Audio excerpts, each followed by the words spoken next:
Hey, hello everyone. Welcome to Elliot with Cafe. It is the 21st of December. Welcome to this week's update. It is Saturday morning.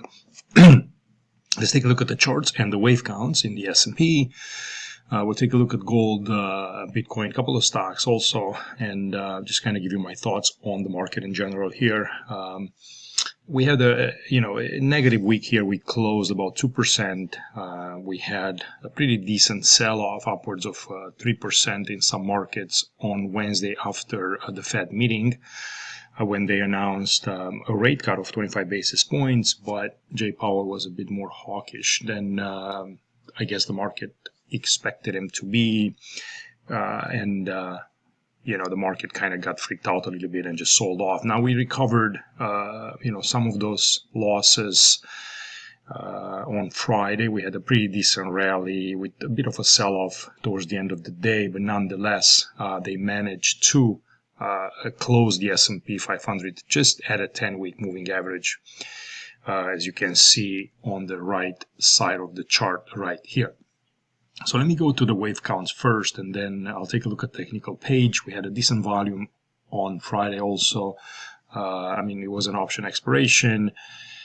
So, I probably had to do with some of that. We'll see if there is new highs coming in, or if this is at least a temporary top. But I'll take a look at the counts and show you what I think. And I always begin with the big one, which is the quarterly chart, where we continue to be in this kind of multi-cyclical bull market. And I think we're in this larger wave 3.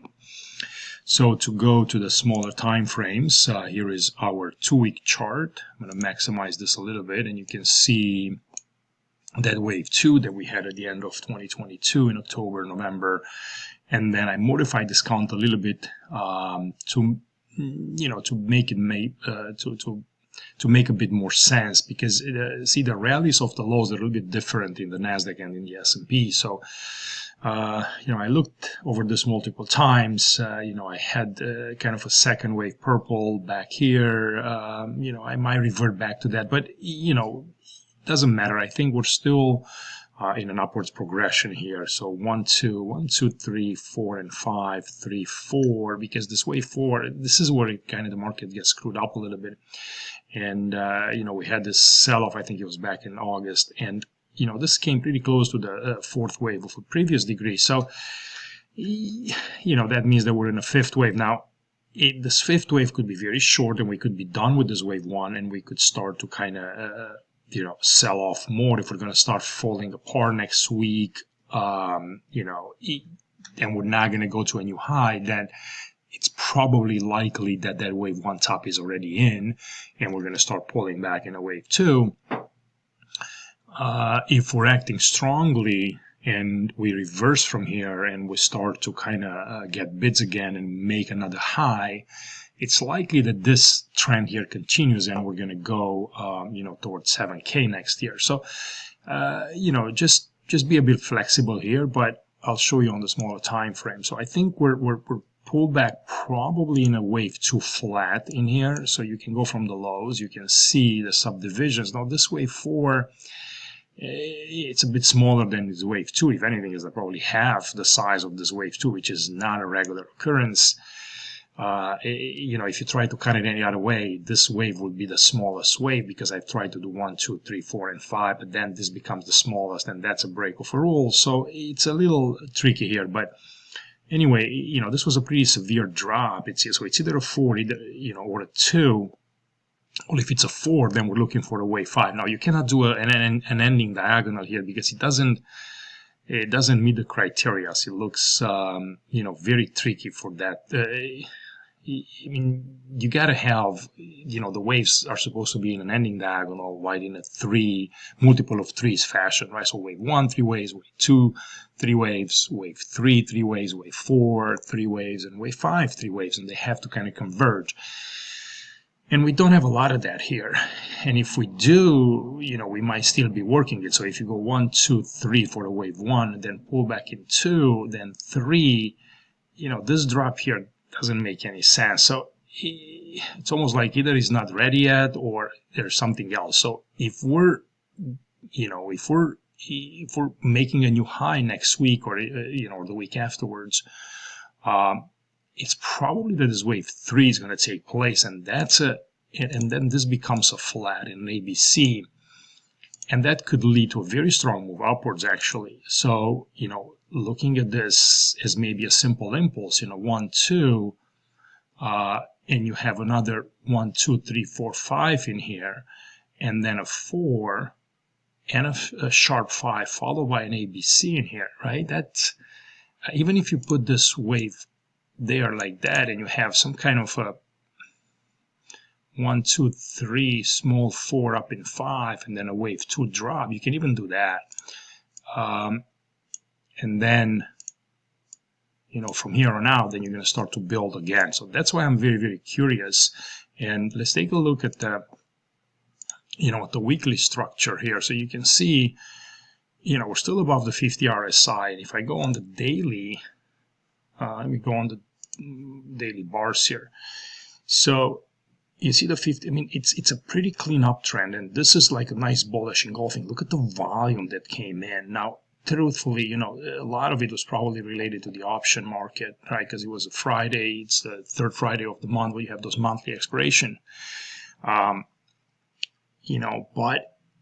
we gapped lower and they weren't able to take it, and they tried to close back above. So that's an important sign. If on Monday and Tuesday we're getting another bullish candle here, like a wide one towards the 20-day, and we start to attack that, and this whole thing here was just a failed sell-off and a quick shakeout, and we're ready to go to new highs. So that's kind of what I'm watching on those daily time frames, and then on the weeklies. So let me go back to the weekly on the S&P, right? So none of the trend, has been interrupted or destroyed in any massive, or in any significant way. I guess once you drop below this low here, right, below like 5,700, that is, you can start to have a bit more issues there. So, all right, so that's the S&P 500 there. So we're going to take a look and see if this is going to actually take place next week. One thing that I talked about it in the last video, I think I did it on Monday, and even the prior one, I think, if not, it was probably for Substack members, but we looked at the advanced decline line, which kind of topped around the beginning of December, and it started to move lower versus the S&P, which continued to make new highs, and then it went sideways, all the while the advanced decline line was actually heading in the wrong direction, in the opposite direction. And then also a bunch of stocks from the NYSE were also heading lower, creating a divergence. So that was kind of the first signal that the market is probably going to try to sell off a little bit, even before the Fed came up with that announcement. So it all kind of came under the let's say, quote unquote, correct conditions in the market for a little bit of a pullback. So let's take a look also at the wave count in gold. I know some of you are interested in that as well. And, longer term here, we do have, we're in a larger super cycle, primary third wave in here. And, I'm also a bit surprised to see gold holding pretty well, even with the massive rally in the dollar and in yields. And gold is kind of holding off, which makes me think it's probably, I don't know if it's a fifth wave already, or we're in a wave 2, and this was a wave 1 and a wave 2 now, followed by 3, 4, and 5, because usually gold does those larger fifth waves, where it's mostly based on fear necessarily than excitement for anything like it is in the stocks. In commodities, that fifth wave usually it's related to fear. So, and that's why they're so extended. So on a smaller time frame, this is kind of what you can have here with the wave 2 forming, maybe close to being done, maybe a bit more of a drop, I don't know. But, we're still in a pretty decent channel in here, and there's a chance that this travels upwards of $3,000 next year. So let's keep an eye on that. I think gold is definitely, interesting in here, especially with the reaction and holding with yields and dollar rising significantly. So let's take a look at the technical page, and then I'm going to come back and take a look at the few stocks from Tesla, DoorDash, Shopify, So we can we'll come back and take a look at those. So let me go here and take a look at the technical page. Where is it? Right here, right? So the S&P, right, with the RSI, fine with the moving averages, they look good. NASDAQ composite, and here, look at the bounce of the 10-week moving average. So if you look at this and you know nothing about what happened or about any announcements or anything like that, any economic news, anything like that, you come in here and you look at the chart and you see a pullback, you say, there's nothing there. It's in an uptrend. It's, we just do what we always do. We kind of come back to that 10-week and we bounce off it, right? So there's nothing wrong. You expect maybe more of the same. And, I wouldn't blame you if you think like that, because there's literally nothing, massive happening here. The RSI is above the 50 week, it's above the 50 mark. Everything is kind of trending in the right direction. So from the NASDAQ composite perspective, this looks fine. Dow Jones, it did break, and there was a bit more of a hit in the value stocks. Now, I think NVIDIA is part of the Dow Jones, and, that, had a bit of a sell-off, put some pressure on it, recovered, but the fact that we closed below the 10-week in the Dow Jones, it's important. I mean, the RSI is still above 50, so that's okay.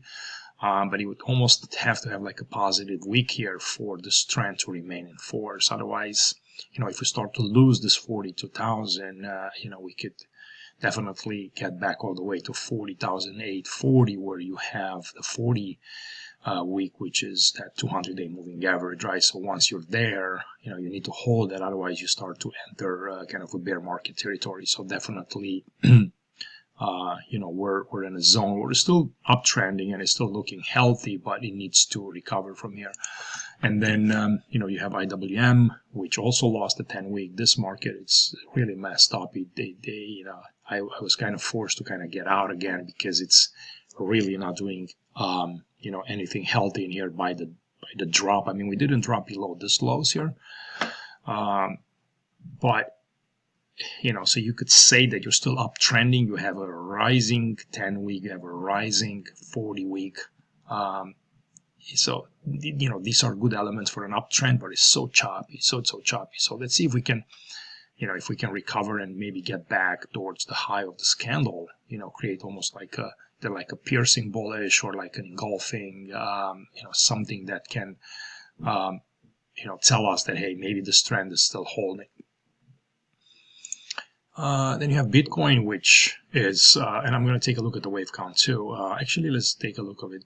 Let's take a look at it right now. But on the technical page here, it's, it's fine. I mean, there's nothing really wrong here. You got a nice uptrend.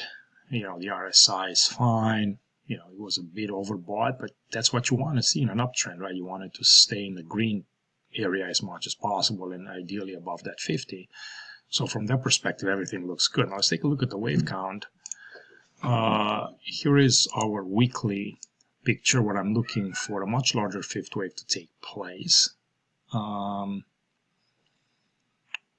From a 1, 2, 3, 4, and 5 perspective, you want to do 1, 2, 1, 2 if you want to be super bullish. I don't know, if you can really have that much strength, but I mean, you're looking at the new administration coming in. I think they're very pro crypto. I don't know if it really matters, but I guess it helps. But it's not like, that shouldn't be the first. The chart is the number one thing that matters. I think everything is kind of in there telling you, and it's trending up and it's looking good. But here on the smaller time frame, we did identify pretty well those couple of 1s and 2s before, and the breakout level when we got long and all of that. So this looks nice, right? Because you cracked above that, and you have your 1, 2 diagonal, 1, 2. Now, what's going on here is probably because, look, that you dropped in the area of the prior wave 4. So was this a fifth wave already? A short fifth? Maybe. Then you do expect a bit of more of a fourth wave, which means we got to go sideways more, or maybe even a bit lower. But You could even beat this, right? And this wave 3 and wave 5, it's still ongoing. It's kind of hard to make full sense of everything that's right there, right? But you know, we did hold this low at about 91,740. Maybe you won't have such a strong move going forward. I think this was the main third wave. It's hard to count this as another 1-2.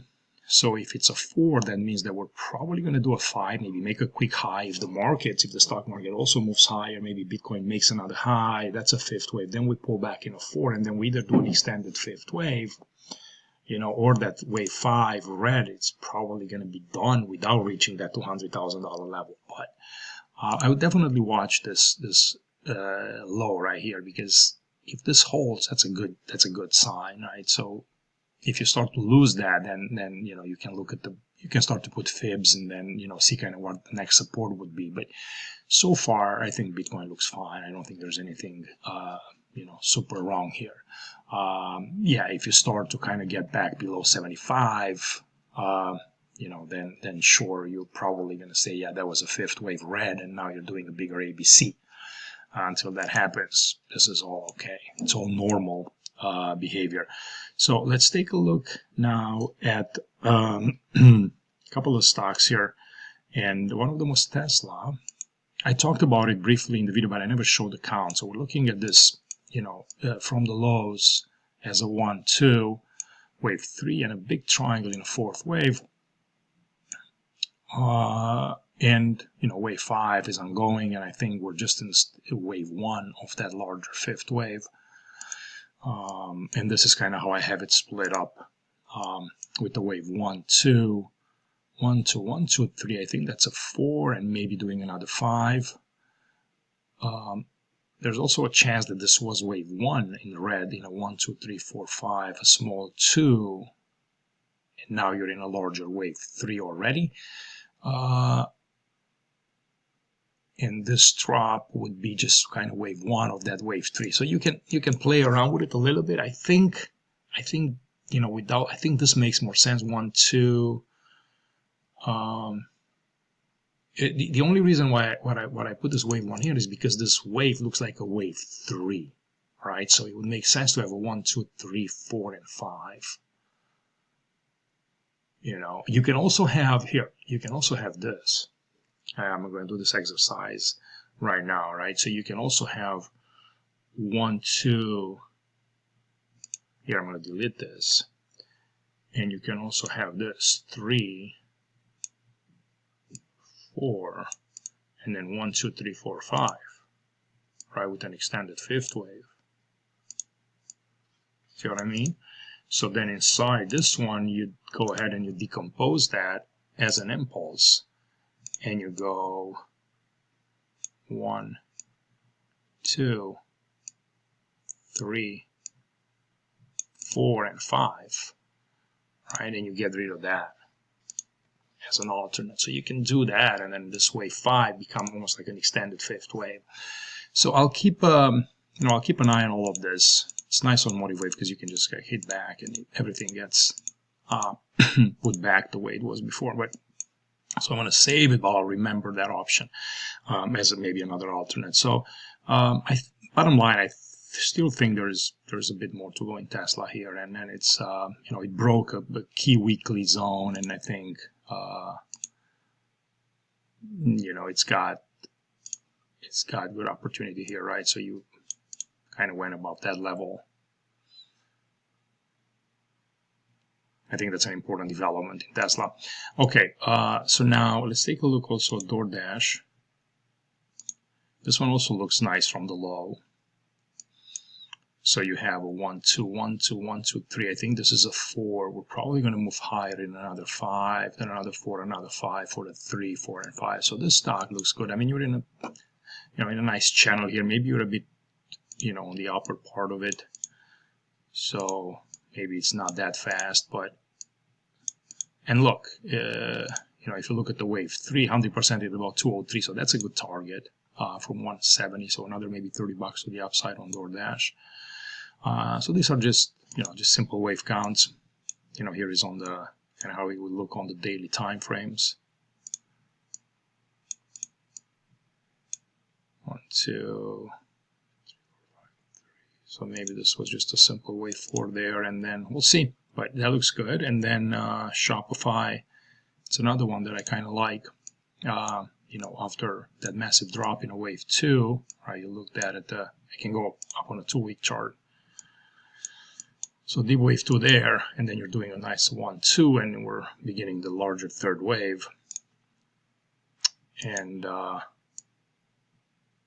you know, from here you can see, so if you go on the daily, right, you have your wave 2 drop, and then 1-2, 1-2, third of a third with the gap. I think that was earnings or something. So 1, 2, 3, 4. Probably that was already a wave 5 right there, and then we could be in a 4 now. See how you're coming in the wave 4 of a lower degree, so that's where you find usually support. And you know, this could be a triangle or something here, and then one more push up in 5, and then we're probably going to be in a wave 2, which doesn't have to come 61%, right? That's like, you know, it can just be kind of sideways or something. It can even be very short, who knows?